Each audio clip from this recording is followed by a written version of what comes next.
You remember the number, don't you? Six figures, $100,000 a year. For decades, that was the golden ticket. It was the finish line. If you hit 100K, you weren't just surviving, you were thriving. You bought the nice house in the suburbs with the 2-car garage. You took the family to Disney World without sweating the credit card bill. You drove a car that didn't make weird noises when you turned the steering wheel. That number was the badge of honor that said you had officially made it in America. But something strange happened on the way to 2026. You got the promotion. You grinded, you hustled, you negotiated, and you finally saw that beautiful comma on your offer letter. You hit the 6-figure mark. You waited for the confetti to fall. You waited for that feeling of absolute security to wash over you. But instead, you opened your banking app on a Tuesday night, stared at the balance, and felt panic. You looked at your grocery receipt for a week's worth of food, just the basics, maybe some chicken, veggies, milk, nothing fancy, and it was $240. You looked at your rent or your mortgage statement, and it was eating 40% of your take-home pay before you even woke up in the morning. You aren't crazy. You aren't bad with money, and you certainly aren't alone. The simulation is glitching. We are living in a moment where the math of the American dream has fundamentally broken, and nobody sent you the memo. The finish line was moved while you were running the race. You are making what your parents considered rich people money, but you are living what feels disturbingly like a paycheck-to-paycheck life. It's the silent crisis that nobody talks about at dinner parties because everyone is too embarrassed to admit that their 6-figure salary feels like minimum wage with a Gucci belt. My name is Mr. Invests, and I spend way too much time thinking about the invisible economic forces that are quietly shrinking your wallet. If you're someone who checks their bank account with one eye closed because you're afraid of what you might see, or if you feel like you're running on a financial treadmill that keeps speeding up no matter how hard you sprint, make sure to hit the subscribe button and give this video a thumbs up if this helps you out. Here's the thing. We need to stop gaslighting ourselves. We need to look at the cold, hard, uncomfortable numbers because feelings can lie to you, but math never does. Let's strip away the nostalgia and look at what $100,000 actually looks like in 2026 compared to just 10 years ago. Back in 2016, a $100,000 salary was elite. Adjusted for inflation, that same purchasing power today would require a salary of roughly $142,000. That means if you are making $100,000 flat today, you are effectively taking a massive pay cut compared to the guy sitting in your seat a decade ago. But it gets worse. Let's break down the paycheck. You see $100K on the offer letter, but you never see that money in your account. First, Uncle Sam takes his cut. Federal tax, state tax, FICA. Depending on where you live, let's say a moderate tax state, you're losing about 25 to 30% right off the top. So that $8,333 monthly gross income instantly becomes about $5,800. Boom. Just like that, your 6-figure empire is looking a lot more like a 5-figure outpost. Now let's talk about the big one, housing. In 2016, the median home price was around $300,000 and interest rates were hovering around 3.5%. Your mortgage payment on a decent starter home was maybe $1,500 a month. It was manageable. It was comfortable. Today, in 2026, that same starter home, which hasn't been updated since the Bush administration, by the way, is selling for $480,000. And interest rates, they aren't 3% anymore. Even if you snag a 6.5% rate, your monthly payment isn't $1,500. It's pushing $3,200 once you factor in taxes and insurance. Do the math with me. You take home $5,800, you pay $3,200 for a roof over your head, you are left with $2,600. That sounds okay, right? You can live on $2,600. But wait, you have a car. And because the average price of a new car is now flirting with $50,000, your car payment isn't $300 anymore. It's $750. And insurance has spiked 40% in the last 3 years, so add another $200. Now you have $1,650 left. Student loans? If you went to college to get that 6-figure job, you're probably paying $400 a month, down to $1,250. Utilities, internet, cell phone, that's an easy $350, down to $900. Groceries? For one person, eating healthy, that's $500 a month minimum, down to $400. We haven't bought clothes yet. We haven't gone to the doctor. We haven't put a single dime into your 401k or savings. We haven't bought a birthday present for your mom. And God forbid your car needs new tires or you get a cavity. Suddenly, you realize the terrifying truth. You are earning $100,000 a year and you have $400 of margin at the end of the month. One flat tire, one parking ticket, one unexpected wedding invite, and you are in the red. You are statistically rich, but operationally, you are broke. Now, you might be thinking, okay, Mr. Invests, sure, the costs are up, but I just need to budget better. I need to stop buying lattes. Look, I love a good budget. I love cutting costs. But telling someone in this situation to cut out coffee is like telling someone on the Titanic to grab a bucket. The problem isn't the latte. The problem is structural. The cost of the big three, housing, transportation, and food, has outpaced wage growth by such a massive margin that the old rules of thumb just don't apply anymore. The 30% rule for housing? Impossible for most people unless they have 3 roommates or live in the middle of nowhere. This leads us to the psychological trap that destroys high earners faster than anything else. It's called the invisible expectation.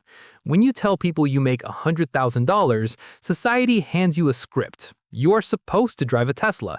You are supposed to live in the trendy neighborhood with the exposed brick walls. You are supposed to go to Tulum for the weekend. And because you are a high achiever, you want to fit the part. You feel like an imposter if you don't. So you sign the lease you can't really afford because that's what people making $100,000 do. You lease the car because I worked hard for this. Here's what most people don't realize. The middle class is being hollowed out not just by inflation, but by lifestyle deflation. We are paying premium prices for budget experiences. You are paying luxury prices for a basic apartment. You are paying fine dining prices for fast casual food. And this constant friction, paying more and getting less, creates a low-level hum of anxiety that never goes away. It's why you feel tired all the time. It's not just work stress, it's the subconscious processing of financial survival. But here is where it gets really interesting. The system actually relies on you feeling this way. The entire economy is built on the assumption that you will keep spending to maintain the illusion of that 6-figure lifestyle, even when the math no longer supports it. Credit card debt hit an all-time high last year, not because people are buying reckless luxuries, but because they are using Visa and MasterCard to bridge the gap between their salary and their survival. They are financing their groceries. They're financing their gas. They are borrowing from their future self just to maintain the present. And that is a dangerous game that always ends the same way. So if the 100K badge of honor is broken, what is the new number? What is the new target? Is it 150K? Is it 200K? Or is chasing a higher salary actually the wrong strategy entirely? Because if you keep running on this treadmill without changing the incline, you're just going to get sweaty and stay in the exact same place. We need to completely rethink how we view income in 2026. We need to stop looking at the gross number on the offer letter and start looking at a totally different metric, one that actually determines your freedom. That metric is called your effective disposable margin.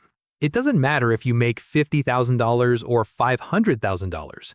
If your expenses, your taxes, your debts, your lifestyle eat 100% of your income, your effective margin is zero. You are broke. You're just broke with a heated leather seat in your car. Conversely, if you make $75,000, but your expenses are only $45,000, your effective margin is $30,000. You are technically poorer on paper than the 6-figure earner, but you are infinitely wealthier in reality. You have options. You have air in your lungs.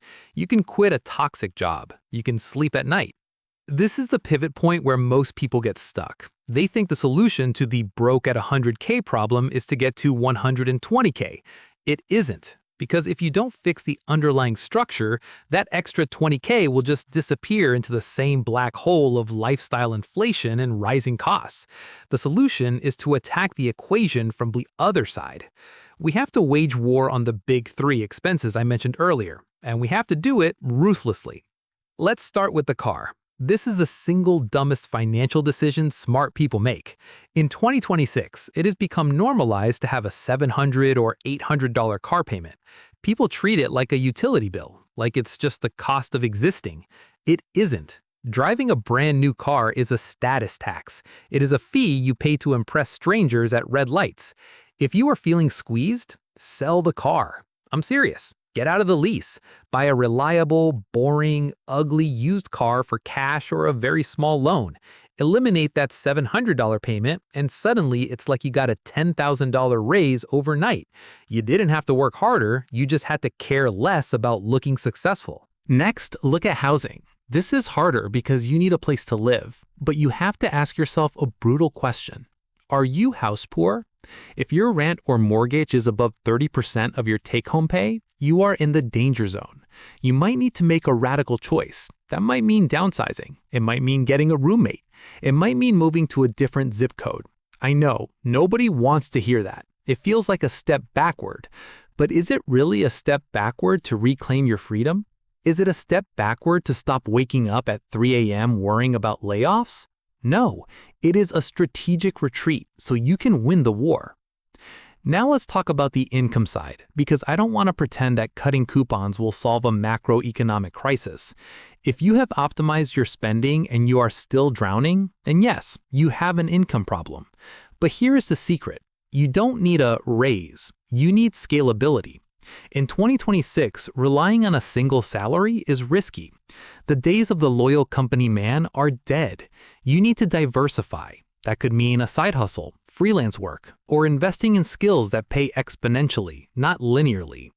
But, and this is critical, you do not use that extra money to upgrade your lifestyle. You use it to buy your freedom. Every extra dollar you earn should go directly into buying assets that pay you, not liabilities that drain you. This brings us to the psychology of enough. We are conditioned to believe that the goal is always more. More house, more car, more clothes. But more is a moving target. You will never catch it. The moment you get the Tesla, you want the Porsche. The moment you get the 3-bedroom house, you want the pool. This is the hedonic treadmill, and it is designed to keep you running until you collapse. The most rebellious thing you can do in a consumer economy is to look at what you have and say, this is enough. When you define enough, you strip the power away from the advertisers and the influencers. You stop competing in a game you can't win. You realize that the guy next door with the boat and the lifted truck might be drowning in debt, and you stop envying his stress. You start playing your own game, a game where the score isn't measured in horsepower or square footage, but in days of freedom. How long could you survive if you stopped working today? That is the only score that matters. So here's your battle plan for 2026. Step 1. Conduct a forensic audit of your last 3 months of spending. Not what you think you spent, but what you actually spent.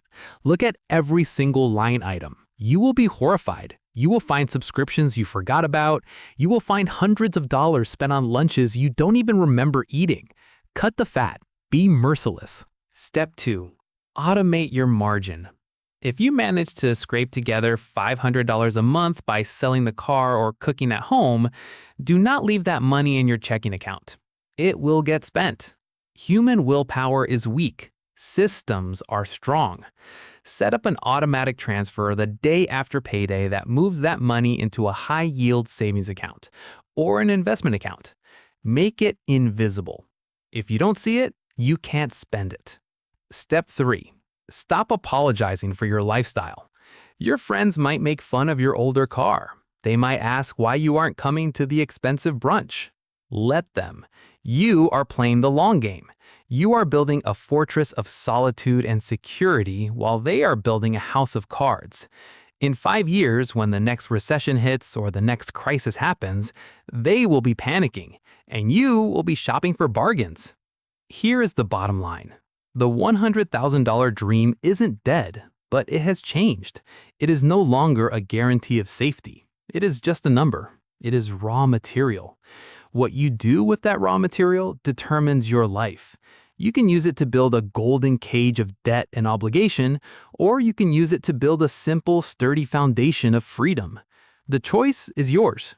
The economy is tough. Inflation is real, and the system is rigged against you.